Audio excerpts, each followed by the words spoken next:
how do you know you need to be rebalanced emotionally? And there's a couple ways. Most of the times we know that we're out of sync. We feel stressed out, we feel uneasy, we feel irritable. But there are some things that people don't know about emotional rebalancing that they need to know. So I want to go through a list of what that could be. So if you're always feeling tired, if you're overwhelmed easily, if you get irritated and or offended easily. You ever meet somebody who's just always like irritated, just like, oh, they get offended or they take offense so quickly. It's like, oh my God, calm down. They're highly sensitive in that regards. You feel stressed out most of the time or all of the time. You're in these toxic relationship patterns that you don't know how to get out of. You say yes when you really want to say no. You struggle to ask for your needs. And sometimes you might not even know what you need. You just know that you need the other person to do what it is that you want them to do. So you're not sure exactly how it is that your needs fall into play. Hi, Casey.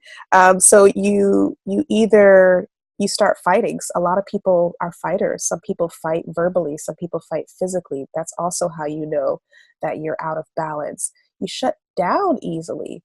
You avoid, especially when things become overwhelming and you struggle with feeling, just feeling in general. You shut down, you avoid, you run away, you deny. You start feeling doubtful and hopeless about your situation. You feel like you can't move forward. These are ways that you know that you're out of balance emotionally. Now, here are some physical ways. So, if you're not experiencing any of those, some physical ways is that it shows up in illnesses, it shows up in physical illnesses. So, joint aches, infections, chronic pains, chronic issues. You've got yeast infections over and over again, bacterial vaginosis over and over again. You struggle with cysts and boils and headaches and stomach aches, like all these different things. I'm a big proponent. And of course, if you've ever worked with me, you know that I'm a big proponent of when you stuff your emotions, it comes out physically for you. And so if you don't ever deal with your emotions and you're not ever able to get a hold of them or find balance with them, they're going to have to come out in some kind of way. So if you're shutting down and you're numbing and you're using substances or you're having the same things happen over and over and over again, at some point your emotions are going to speak to you, and they're going to speak to you through your body.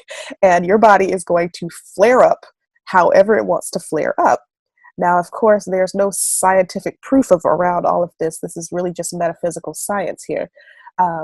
But most of the times, people can create a balance with healing their own physical issues by, of course, getting some medical support, plus also dealing with the emotional stuff that's happening right up underneath the surface.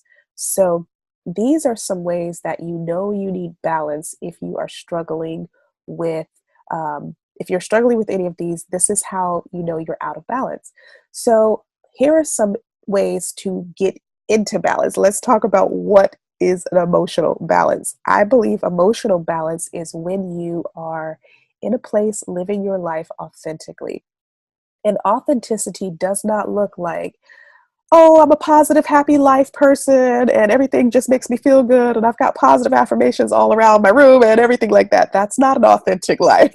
That's not always an authentic life. That's sometimes how it's portrayed out there in social media and out in the world. Authenticity looks like taking responsibility for your own thoughts, actions, and emotions. It means saying what you really feel, asking for what you really want, and doing what feels in alignment with who you are as a person.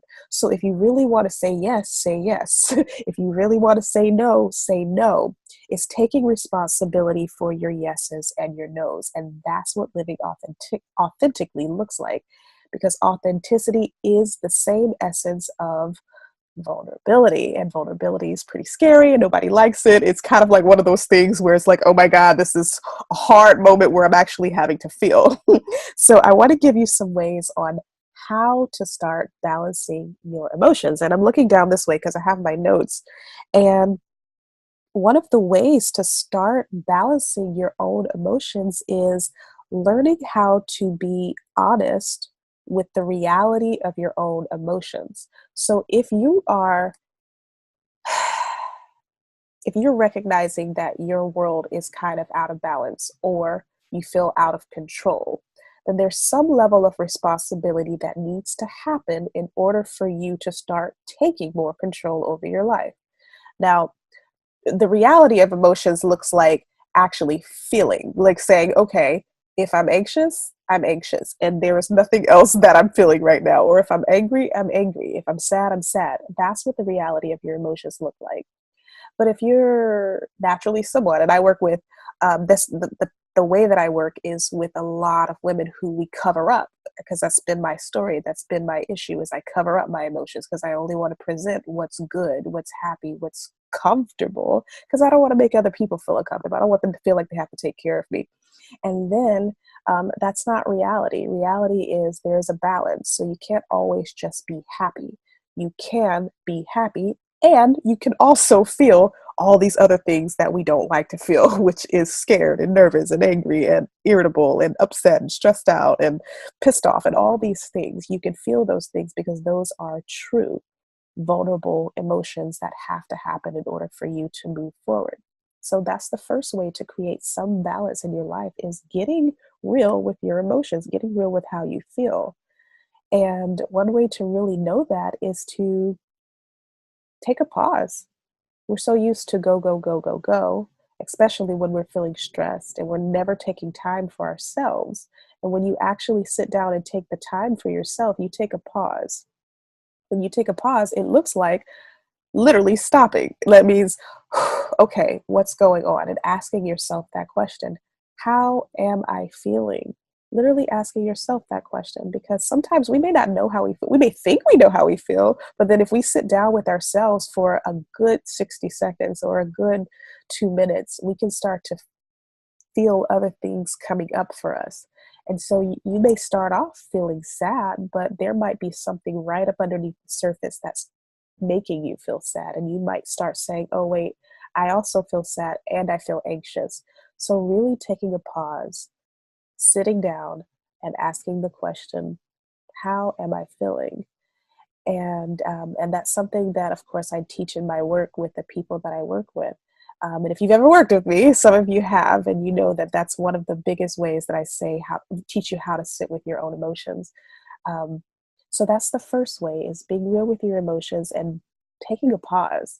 And then the second way is being truthful and taking responsibility about how you might have created the things going on in your world. Now, this is a big one, because there's a lot of, when I say this phrase about taking responsibility on how you could have contributed or created the life that you're living, um, there's this assumption that I'm talking about blaming yourself.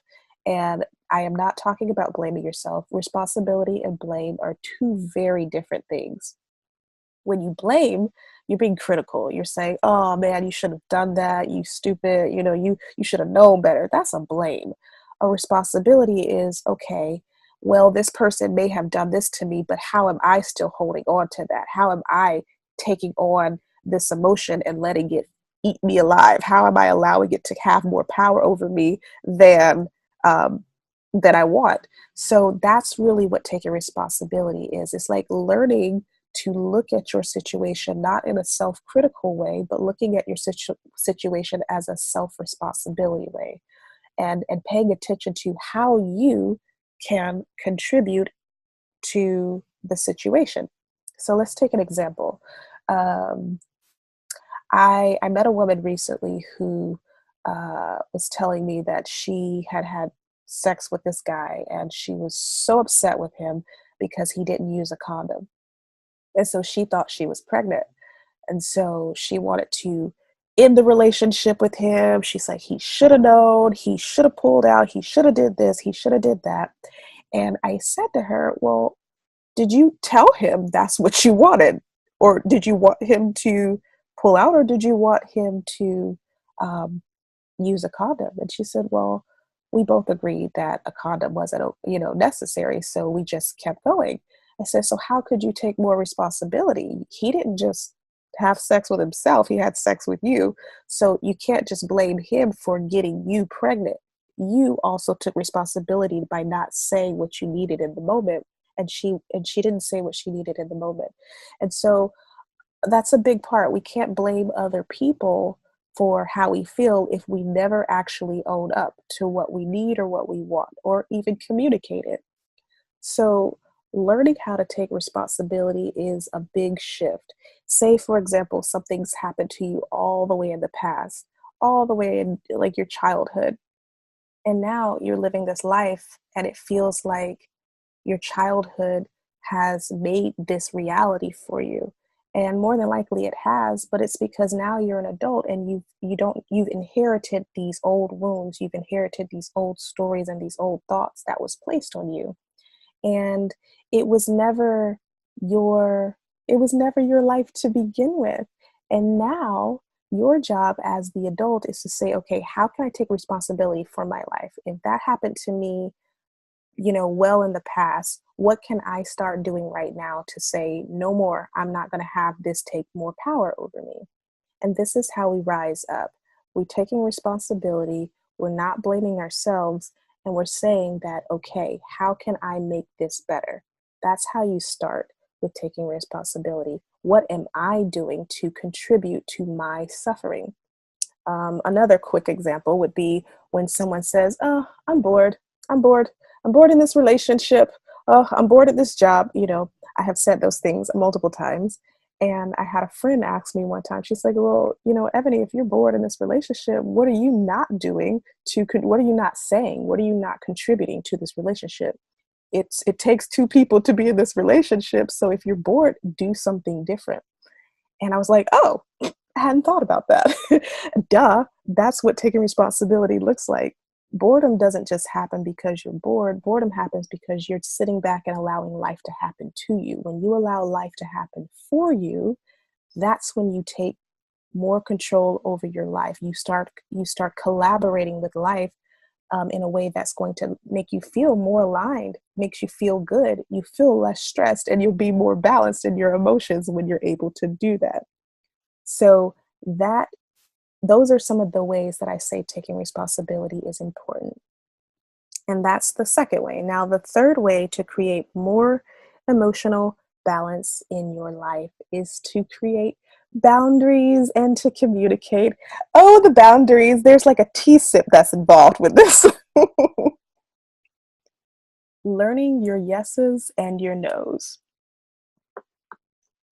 Learning your yeses and your nos. Making boundaries is ideal for creating some sort of barrier. You don't want the boundaries to wrap you so tightly that you can't get out of them, but you want the boundaries to kind of have like this loose feel around you so that you know where they are anytime you need them. If you are someone like myself who's always struggled with communication because of anxiety and just people pleasing and feeling overwhelmed, then you are probably someone who also doesn't know how to create boundaries. I did not learn how to create boundaries until I was probably in my early 30s. I want to say I was probably 31 or 32. I don't remember, but it wasn't that long ago. I'm only about to be 35, so it's not that long ago. So I had to learn how to create boundaries. Boundaries saved my life. It took me out of these toxic relationship patterns. It made me put myself first. It made me start taking care of my body. It made me have more self-care time. When I started creating a world that I wanted to see, um, it made it easier for me to say no because I wasn't going to allow people to just take advantage of my situation or take advantage of my kindness or take advantage of me because I was no longer a sitting duck and just waiting for things to happen, right? I was collaborating with life, not allowing life to happen to me. So when you collaborate with life, you also taking responsibility is also another form. I mean, having boundaries is also another form of taking responsibilities. And when you create boundaries, it makes it a little bit easier to have this certainty, although certainty is illusion. We won't go into that, but you kind of have this inner surety or this certainty that lets you know how to trust your own process and your own intuition. When you're always anxious and you're always questioning and you're always doubtful and you're always confused about how to make decisions, it becomes really challenging for you to move forward. And that's when you realize you don't have any boundaries around what you need and what you want, or you don't know what you need and what you want. And that's when your yeses and your nos become very cloudy. And this is where other people can kind of come in and start taking advantage of you.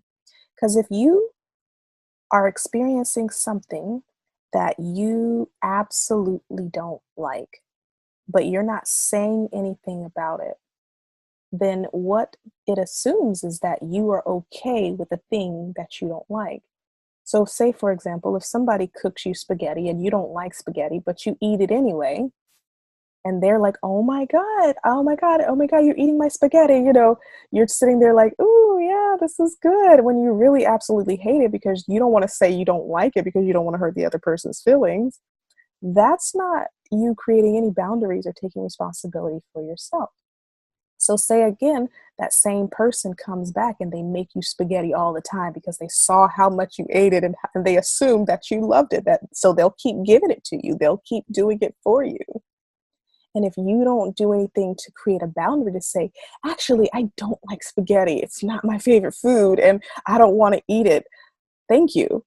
Then now the person knows. When you say no to other people, you're really saying yes to yourself. When you say no to other people, you're really saying yes to yourself. Because if you start giving people the opportunity to make a choice about what to do and how to do and what to say and what not to say around you, then they'll know what's appropriate because they now will know your boundaries. Now, there are some people, of course, who will break your boundaries because that's just what some people do, but you get to choose. You get to choose if you continue to engage it or move away from it. And that's really what it boils down to. When someone breaks your boundaries after you have clearly stated what your boundaries are, and they keep doing it, you now get to choose whether you stay or whether you go. Let's take someone who's been in an abusive relationship. And some people stay and they get beat. And it's a complete violation of their own boundaries. They don't want to be beat, but they don't know how to get out, right? They don't know how to they've got all these factors of why they can't get out or these reasons why they can't get out. And so it just keeps repeating the cycle. This is a toxic relationship. If you stay, then naturally you're allowing it to happen, not because you want to allow it to happen, just because you just don't have any other ways to know how to change the situation. So remember, there is no blame when you take responsibility. There's just, do I engage and how do I not engage? When you get out of an abusive relationship, you're out. You can start now taking responsibility and moving forward with not creating that situation again, learning how to avoid the same patterns and the same personalities and qualities. So, these are all some examples on um, boundaries. Boundaries are super, super, super key when it comes to creating more emotional balance in your life. And then the last thing, the very fourth thing, is letting go of what's keeping you stuck. This is where that emotional detoxing comes into play, and this is what we'll be doing in our chakra balancing later on in our recording. But letting go of what's keeping you stuck. So we live in a world where we're taught to have hidden expectations. We have all these secret expectations in every part of our lives. And we don't even know that they're hidden because they're trapped around in our subconscious mind and they're just kind of on repeat. And so if you aren't aware of them, sometimes it's not always easy to be aware of them. You definitely need some help and some support. I don't think anybody can be aware of all those stories by themselves, but it's always playing around in the back of your head. When we have these expectations, what we're doing is automatically putting a chain or a box on the person or the situation. So if you have this expectation say for another being, and they don't know this expectation, but you believe they should know this expectation, then you have now just created a box for that person not to grow. And you've created a box for you not to grow. So the question then becomes, are you willing to let that box go? You willing to dump that box over, kick stuff around, and toss it away so that you can start feeling a different way?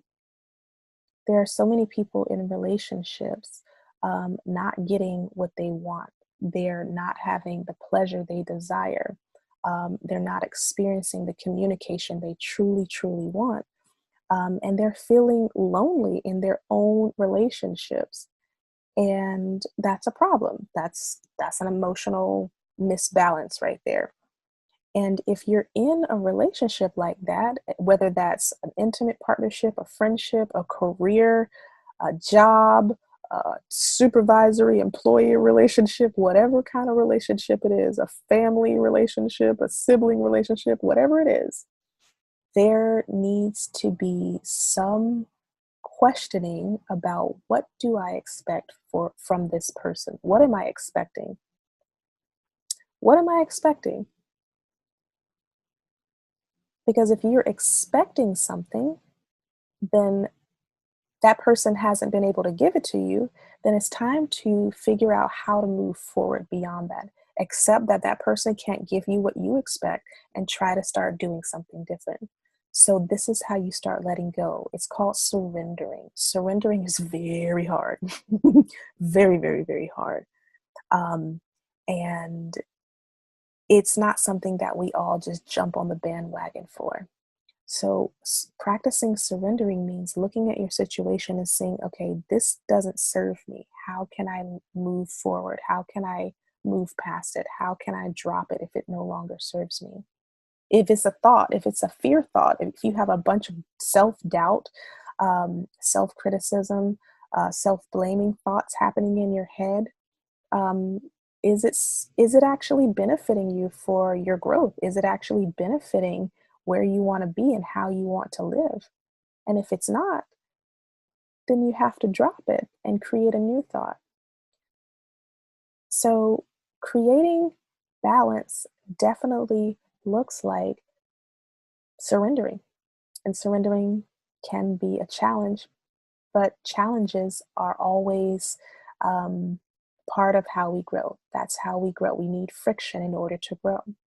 So those are the four ways. The four ways was honoring the reality of your emotions, being very truthful about how you feel. And then the second way was creating, um, what did I say? Creating some, taking some responsibility, not self blame, but creating some responsibility for yourself. Taking on responsibility looks like taking on responsibility for your own thoughts, emotions, and your actions. And then the third way was to honor your yeses and your nos, discovering what that looks like. These are your boundaries. And then the fourth way is what I just spoke about, which is surrendering. Surrendering to the process, surrendering the things that no longer serve you. So when you think about living a life that you desire or living a more authentic life, that looks like activating these things. And there's a process to all of this, which is why I don't think it's helpful for people to always do it on their own. They must do it in the group of someone else or something else. And it's very possible for you to get into a space where it just gets cloudy. So definitely reach out to your own healer, your own therapist, your own coach to get yourself into a space where you can find your own balance. You can do some of these things on your own, and then there's a certain cap off point where you're not always able to see what's right beneath the surface, that iceberg that's right beneath the thing. And that's the part that you really want to get some support around. And so yeah, any questions?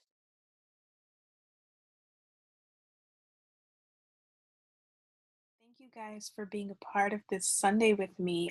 I'm going to be doing these free classes every second and fourth Sunday of the month. So be on the lookout if you're not already signed up for the email, which I think most of you are because you've gotten the email to come here.